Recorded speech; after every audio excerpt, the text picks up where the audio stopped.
আসসালামু আলাইকুম এভরিওয়ান, সবাই কেমন আছেন? আশা করি সবাই ভালো আছেন। আজকে আপনাদের সাথে কন্টেন্ট মনিটাইজেশনের কিছু বিষয় নিয়ে আলোচনা করব এবং আপনারা কন্টেন্ট মনিটাইজেশন থেকে কিভাবে আর্ন করবেন। যাই হোক, শুরু করি কথা। কন্টেন্ট মনিটাইজেশন পাওয়ার জন্য আপনাদের সবচেয়ে বড় কাজ হলো আপনাদের পেজটি ক্লিন রাখতে হবে। আপনাদের পেজে কোনো ধরনের ইস্যু থাকলে কিন্তু আপনারা কন্টেন্ট মনিটাইজেশন পাবেন না। এবং কন্টেন্ট মনিটাইজেশনের পাওয়ার আগে আপনাদের একটা কথা বলতে চাই, আপনারা বেশি বেশি ফলোয়ার এবং ভিউর দিকে ফোকাস করেন। কন্টেন্ট মনিটাইজেশন অবশ্যই পেয়ে যাবেন আপনাদের আইডিটা যদি ক্লিন থাকে, কিন্তু ভিউ আর হচ্ছে যে ফলোয়ার খুবই গুরুত্বপূর্ণ। কারণ কি জানেন, আমি কন্টেন্ট মনিটাইজেশন পেয়েছি কিন্তু আমার ভিউ এবং ফলোয়ার্স নেই, কিন্তু তাই বলে আমার আর্নিংও নাই।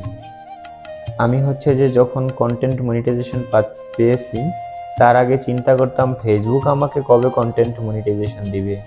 আর এখন কি চিন্তা করি জানেন, এখন চিন্তা করি হচ্ছে ফেসবুক আমাকে তো কন্টেন্ট মনিটাইজেশন দিয়েছে, আমার ভিডিওতে ভিউ নাই, ফলোয়ার নাই, তো আমি কিভাবে এখান থেকে আর্নিং করব? 400 500 200 ভিউ হয়, সেখান থেকে আমি কিভাবে আর্নিং করব? আমি যদি 1 বছরও হচ্ছে ভিডিও ছাড়ি তারপর আমাকে ফেসবুক $100 দিবে না।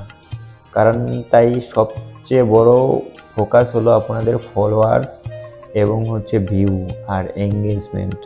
এই এঙ্গেজমেন্ট যত বেশি বৃদ্ধি পাবে আপনাদের তত ভিডিও ভাইরাল হবে, তত আপনার উপর দিকে যেতে পারবেন।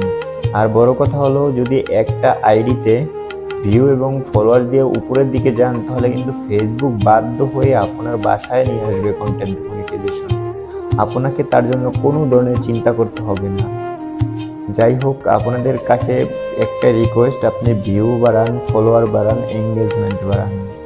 ভালো থাকবেন সবাই, এই কথাগুলো গুরুত্ব সহকারে দেখবেন এবং আসসালামু আলাইকুম। সবাই ভালো থাকে, আমার পাশে থাকবেন।